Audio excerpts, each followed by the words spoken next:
rakyat Iran sendiri yang tewas sampai 35.000 pada Januari 2026 karena menentang rezim. Taliban dulu dibilang teroris sama Amerika, begitu damai sekarang menjadi kawan. Kata teroris itu sudah hilang. Anda kembali di Interupsi pemirsa, saya kasih kesempatan sedikit lagi untuk Mbak Monik untuk menyambungkan lagi apa tadi yang disampaikan. Iya, saya tidak menerima pendapat untuk menghapuskan Israel dari peta dunia. Itu jargon-jargon yang dipakai oleh rezim teror Republik Islam Iran. Karena apa? Karena tidak boleh ya. Ini Republik Islam Iran ini baru muncul tahun 1979. Israel sudah ada sejak 1948. Kalau kita mau ngomongin negara modernnya. Kalau kita mau mundur lagi ke sejarah lama, mereka sudah ada dari sejak dahulu dengan kerajaan Israel kuno. Jadi janganlah pakai narasi-narasi yang memprovokasi pendengar kita, penonton di sini, di interupsi yang dari berbagai kalangan. Kan tidak semua punya pengetahuan yang sama gitu loh. Jadi yang saya inginkan di sini kita mengedukasi orang Indonesia tentang geopolitik untuk tujuannya mendamaikan gitu ya, untuk perdamaian. Bukan untuk justru ini malah memusnahkan satu bangsa. Gak boleh kayak gitu. Baik, kita kasih kesempatan ke Pak Tabrani, silakan. Kita lihat ya, sejarah itu kan apa yang hadir di dalam cerita kehidupan. Kembali kepada misalnya dunia, apakah kapan dunia itu bisa diatur? Itu kan dengan munculnya negara kuat.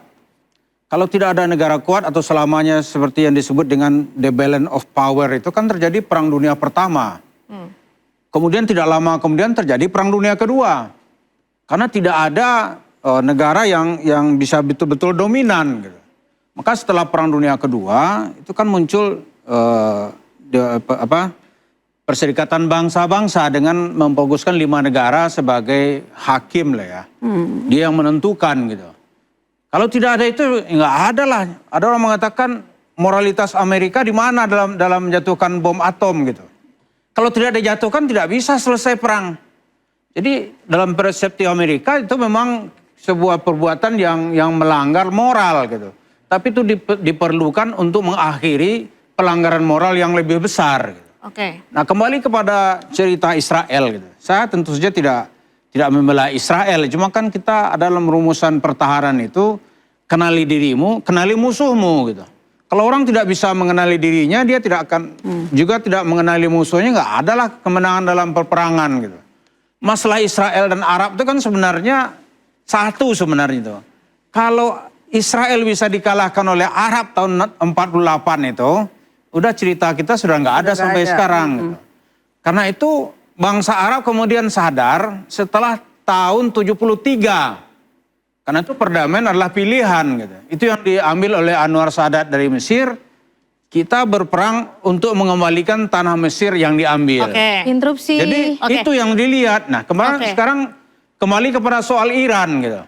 Bagi dunia Arab sekarang ini mana yang lebih mengancam? Israel atau Iran gitu. Kita kasih kesempatan dulu ke Mbak Tia ya Pak. Ini saya akademisinya sendirian ini. Jadi blundernya kemana-mana. Kita topiknya hari ini adalah bagaimana kita mempush atau mensupport untuk perdamaian antara Amerika dan Iran. Sudah terlalu lama kalau kita kembali ke War Resolution tahun 1973 Kongres Amerika Serikat. Presiden Amerika yang melakukan tindakan militer tidak disetujui Kongres, maka harus selesai sampai 60 hari. Jadi kalau kita hitung ini sudah lebih ya, artinya memang harusnya 1 Mei itu sudah berakhir. Tapi mereka berdua masih terus ada serangan-serangan kecil, ada action dari Amerika Serikat, dibalas oleh Iran terus seperti itu. Ada double blokade, ada penyerangan, Iran membalas kembali, tidak selesai-selesai. Sampai pada akhirnya yang kemarin perundingan, Iran pulang duluan, Amerika Serikat nyampe. Nah ini publik internasional menunggu untuk segera berdamai karena harga minyak naik terus. Ini efeknya juga ke kita, rupiah sekarang sudah berapa? Mbak Diandra, 17.000 sekian. Itu dampak dari kondisi geopolitik juga. Jadi memang kita harus mengarah ke sana.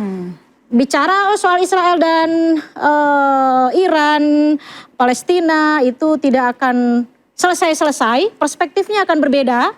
Mbak Monik melihat bahwa Iran adalah teroris, buat orang Iran, buat rakyat Iran yang memang setia dengan mulahnya, mereka adalah yang mempertahankan sovereignty-nya adalah hero, begitu ya. Jadi penyebutan teroris itu juga siapa yang bilang begitu ya, tergantung dari perspektif Perspektifnya. mana. Jadi kita bagaimana mempush bahwa bisa nggak nih kira-kira berdamai setelah Trump sama Xi itu bertemu. Apakah betul Xi itu bisa diatur oleh Trump? Apakah betul Trump menekan Xi dan mampu? Kemudian poin-poin tarif itu bisa menekan Xi atau tidak? Menurut Karena Mbak Tia lumayan. bisa nggak? Saya pikir Xi bukan secara personality ya. Bukan sosok yang bisa ditekan. Karena beberapa kali juga Amerika Serikat melemparkan isu tarif, Xi langsung membalasnya. 100% oke naik lagi. Gua akan balas juga lu kalau naik. Nah, dua-duanya itu sama secara ekspor impor. Cina itu cukup butuh dengan pasar Amerika Serikat dan Amerika Serikat juga butuh dengan banyak komponen retail dan barang lainnya dari Cina. Jadi artinya kedua belah pihak itu kalau dalam HI disebutnya interdependensi kalau kita pakai konsep ya. Jadi dua belah pihak saling membutuhkan. Hanya saja kalau misalnya dari meeting tersebut tidak mengarah kepada perdamaian, dikhawatirkan ini konflik akan membesar. Oke. Akan terjadi tensi lebih tinggi lagi dan ini tentu akan memperburuk terhadap perekonomian global. Yang saya khawatirkan dari akademisi itu justru ya kalau debat yang lain nggak akan selesai nih Mbak Diandra. Oke. Iya, kalau saya mungkin mau Saya belum nyampaikan. Ya, tadi soal teroris, siapa yang mendefinisikan? Ya tentu saja beberapa negara sudah memasukkan pasukan Garda Revolusi Iran sebagai dalam daftar teroris. Ada 45 negara loh sejauh ini. Jadi bukan saya yang ngomong, tapi saya membaca dan rujukannya adalah pasukan Garda Revolusi dianggap sebagai Ini, Mbak teroris. Moni. Bahkan Mbak Moni. rakyat Iran sendiri Mbak Moni, yang gini. tewas sampai 35.000 pada Januari 2026 karena menentang rezim. Taliban dulu dibilang teroris sama Amerika, begitu damai sekarang menjadi kawan. Kata teroris itu sudah hilang. Hamas Enggak, menurut kita Palestina lihatnya bukan itu dari adalah Jadi bukan tergantung dari penyebutan. pertemanannya dong, Mbak. Kita Enggak, lihatnya itu penyebutan dari apa sepihak. kebijakannya. Oke, silakan, Pak. Ini sekarang prospek damainya seberapa besar ini dengan bertemunya Xi Jinping dengan Trump. Kalau saya melihat setelah selesai nanti itu ya Amerika akan meningkatkan blokadenya di Selat Hormuz. Sampai nanti IRGC itu kesusahan keuangan, kesulitan memenuhi pasokan makanan kepada rakyat Iran. Di saat itu nanti baru timbul inilah pemberontakan yang dari tidak rakyat punya Iran. moral Amerika. Oke, Dan justru silakan. kenapa negara yang tidak punya moral seperti ini menjadi acuan kita untuk menyelesaikan perselisihan dunia. Saya ingin tegaskan begini, Amerika hari ini itu sebenarnya terdampak dari kesombongannya. Dulu Amerika menggunakan pendekatan multipolar untuk menyelesaikan perselisihan dunia. Lama-lama dia menggunakan pendekatan bipolar. Dan akhirnya karena kesombongannya dengan gaya koboynya, dia menggunakan pendekatan unipolar. Seolah-olah, gua Amerika, lu ikut gua, kalau enggak gue giniin. Nah, Venezuela menjadi korban.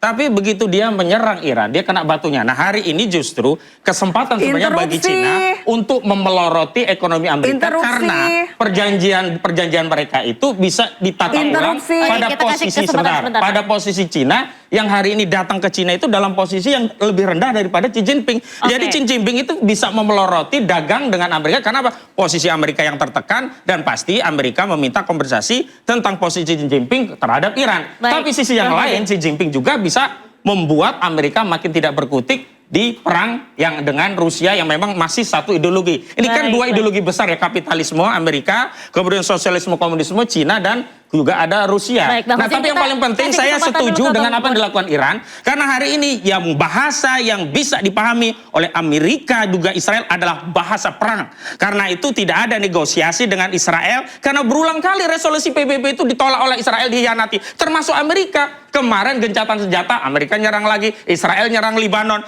Karena itu betul kata Iran, kami harus berperang karena membela kedaulatan sampai Amerika menyesal dan tidak akan pernah mengulangi lagi sekalipun hanya membuat rencana untuk menyerang Iran. Itu baru negara berdaulat. Oke, Mbak Monik silakan. Ya, poin saya adalah Presiden Amerika dan Xi Jinping hari ini ya ada kabar baik.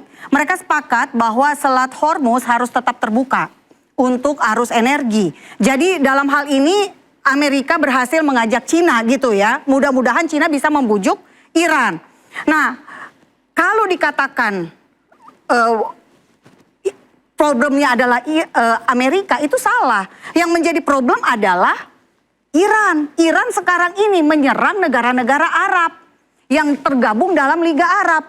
Sekarang ini Iran menyerang negara-negara Keliru, tetangga. Iran menyerang pangkalan Jadi, militer Amerika yang ada di kawasan Arab, Bandara dan Arab Dubai melakukan kejahatan itu- terhadap umat ini Islam nggak karena interupsi telah loh. menjadikan wilayah kedaulatan tanahnya untuk musuh umat Islam dari Paling Amerika tidak yang ada statusnya 10 dia adalah orang negara Dubai muharriban filan meninggal yang memerangi dunia. kaum muslimin, dan itu merupakan Ada 10 pengkhianatan, dan orang ini meninggal wala yaj'alul dunia di kafirin 'alal Dubai mu'minina karena sabila. diserang sama Tidak Iran. boleh kawasan yang ada di Arab itu memberikan pangkalan militer untuk orang Amerika, yang dan itu terluka adalah bentuk penjajahan akibat modern. serangan Iran. Oke. 224 orang terluka akibat serangan Iran di Hitung Dubai. rakyat Palestina yang menjadi korban 11 Israel juga orang korban Amerika. Hitung jutaan rakyat Irak korban tewas Amerika. Hitung karena rakyat Afghanistan. Itu semua tidak ditewa- pernah menjadi hitungan. Tetapi selalu bicara tentang bagaimana Amerika, bagaimana Israel. Tapi tidak bicara tentang dunia muslim yang hari ini menjadi korban penjajahan kapitalisme Amerika. Juga anteknya yakni Israel yang memang ditaruh di kawasan agar selalu membuat konflik. Agar Amerika bisa intervensi, interupsi, Mbak. membawa Baik. pasukan, Ini- membawa Baik. alat cita, Baik, bisnis Pak Fadil. militer, Ini bisnis minyak. Pak Itulah Tabrani, yang dilakukan kita oleh kasih Israel. kesempatan usai jeda pemirsa, tetaplah bersama kami di Interupsi. Ini jadinya